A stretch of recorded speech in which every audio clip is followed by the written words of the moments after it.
So is the xDuoo TA-20 worth a purchase? Let's dive right into this solid state tube hybrid amplifier and find out.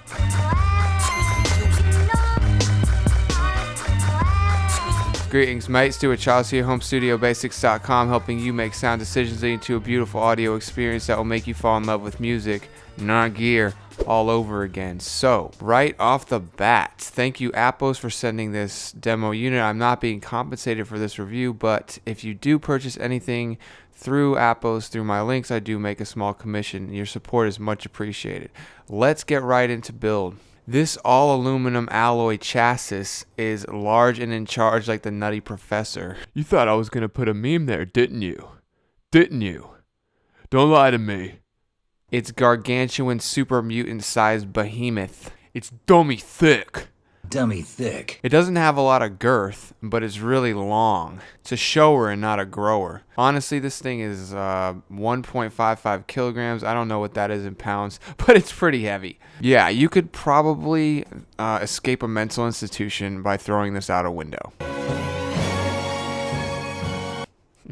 I actually read some review a couple months ago, that said that this thing does not take a lot of space up on your desk, and I was like, what? It's gargantuan. It's huge. It's enormous. Like, it's one of those like overweight people you see at the beach with their shirt off, and you're like, why do you have your shirt off? like more rolls than the Michelin Man. Like, their rolls have rolls. Yeah, but it makes, like, that was a complete lie. Don't believe his lies. He is the one. Kill him. Like, this thing, it's not wide. Like I said, it's not like real thick. Dummy thick. It's not real wide, but it's very long. So the front panel reveals your 4-pin XLR connection. You can run this thing balanced. It also has the standard 1/4 inch as well as a volume potentiometer, which also doubles as the input selector. So just press the button in to switch from auxiliary 1 to auxiliary 2 to balance mode. The cool thing is you can have 2 separate DACs hooked into this thing at once and go back and forth between them. Oh, behave. Yeah. To make some sound comparisons, which I did, which we'll get into in a bit. So yeah, on the back you've got the dual auxiliary inputs, so 2 pairs.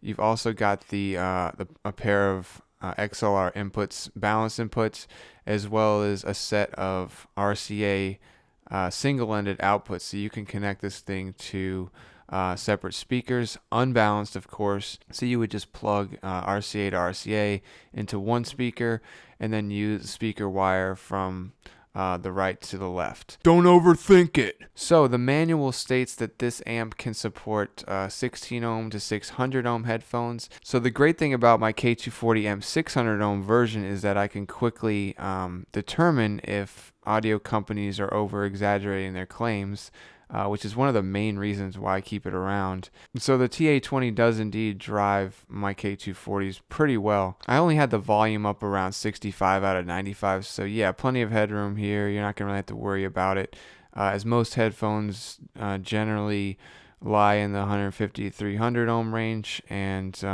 I would have liked to have some actual power numbers, but you can't have everything. I'm just glad that xDuoo here didn't fudge the numbers at all, because, you know, with other amps, they sometimes advertise peak power and not continuous. That's a discussion for another day. But so yeah, let's get right into sound. Sources include Spotify Premium, YouTube videos, general listening. Listen to quite a bit of music here. I will link the playlist down below, as well as the official article. Definitely check that out. Headphones used include the HD600, HD58X, Hi-Fi Mandeva, AKG K240M, like I said, the K702, K712, K612, Philips SHP 9500 and 9600, Oppo PM3, HD560S. I use pretty much every headphone with this amp, which is pretty cool. DACs paired include the Dragonfly Red, of course, and the iFi Zen. I also listened to quite a bit on SoundCloud as well. So roughly, I would say 12 to 15 hours of music before I sat down and did this review. One thing to remember right off the bat is that tube hybrids generally mostly sound like solid state amps with a hint of warmth. So the real differences come when you sit down with like a Zen, a K5 Pro, or even something more neutral with a lower output impedance for a few days, and then you switch back to the TA-20. You can immediately tell the difference. The TA-20 sounds like it has this subtle sheen of warmth over it, like not a really dummy thick blanket, but like a medium thickness blanket over it. It's not like it doesn't sound quite like a bottlehead crack. Like it's not that warm because a bottlehead crack is a true tube amplifier. But it does, you will notice that warmth, kind of relaxed, a little bit laid back. The sound is a little bit pushed back. Vocals are a little bit back. It's just sort of like, I don't know. You may make a weird face when you switch back from, when you switch from a Zen back to it, sort of like this. But then you get used to it, just like everything. I've been talking a lot about our brains becoming acclimated to new stimulus, and with a tube amp it's really no different.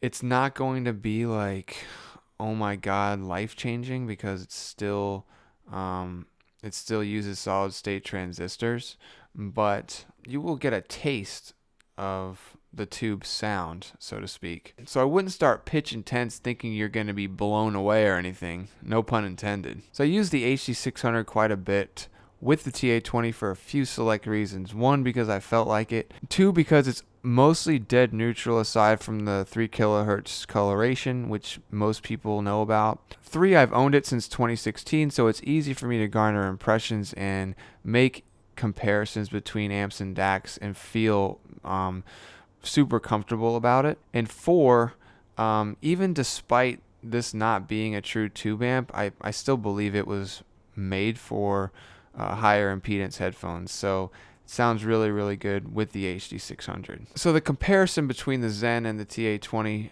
with the Dragonfly Red paired with the TA-20 is that the Zen is just a little bit more crisp and neutral sounding versus the warmer TA-20. It's really not rocket science.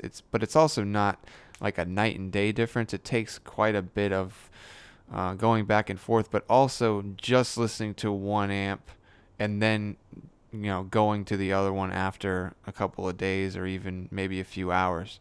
I also, like I mentioned in the beginning, I had the Dragonfly Red paired with the TA-20 and had the Zen paired with the TA-20 at the same time. So I used RCA to RCA from the Zen to the TA-20 and a 3.5 mil to RCA from the Dragonfly into the TA-20. And the differences, as expected, the combo of Dragonfly into TA-20 is it's a tad bit more open and cool sounding. This is always something that I've harped on with the Dragonfly Red. It's one of those things that's always going to be immediately noticeable, and actually one of the few amps and DACs that does sound almost markedly different than a lot of other ones.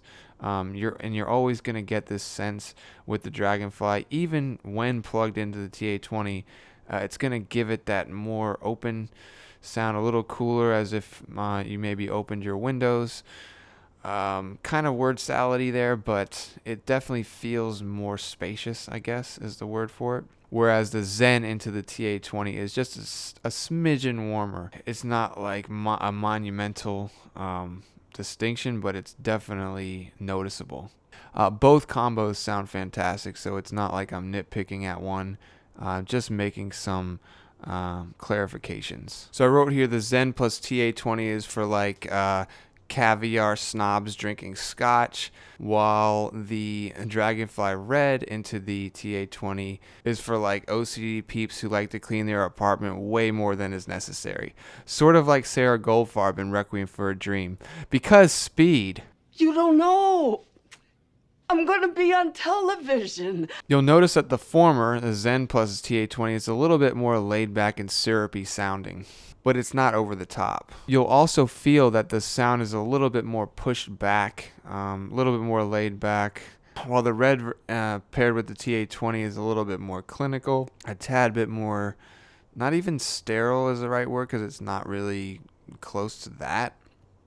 It's just in comparison. It's a little bit more aggressive, a little bit more exact, wider, more spacious like I mentioned, etc. So what about the comparison to the S.M.S.L SH-9? Pretty much the exact same sentiments hold true. The TA-20 is just a little bit warmer than the SH-9, and that's really that. Don't overthink it. So K5 Pro comparison. This is an interesting one because the TA-20 and the K5 Pro actually sound quite a bit alike. So do keep in mind that the K5 Pro, like I mentioned, is 1.2 ohms of output impedance. Now, that doesn't sound like it would be a huge difference, but it is noticeable when you're comparing a K5 Pro with other amps. A little bit more warmed over than even a Zen, but again, those differences are fairly minuscule in passing. So yeah, differences between the TA-20 and the K5 Pro are almost negligible. Definitely check out the article below. I go into more detail about all this stuff. So what is the TA-20's value? I believe its value here is its ability to run balanced, but also, you know, you've got the RCA outputs for connection to separate speakers, and you've also got the 2 pairs of inputs so you can connect it to pretty much anything you want, and even 2 DACs at the same time. I don't know how many people would want to do that, but you've got that option at your disposal. What I'd like you to do is ask yourself honestly, will I utilize those features of the TA-20? And if the answer is yes, then go ahead and buy it. But I'm just gonna put it bluntly here. I would not personally pay $400 for just this amp when I also have to buy another DAC to go with it, and I also have the headphones in the equation as well. So all of that combined gets pretty pricey when you start to add it up. Now, what would I personally go with? If you want to run balance, you can still do that with the Zen. You just have to use 4.4.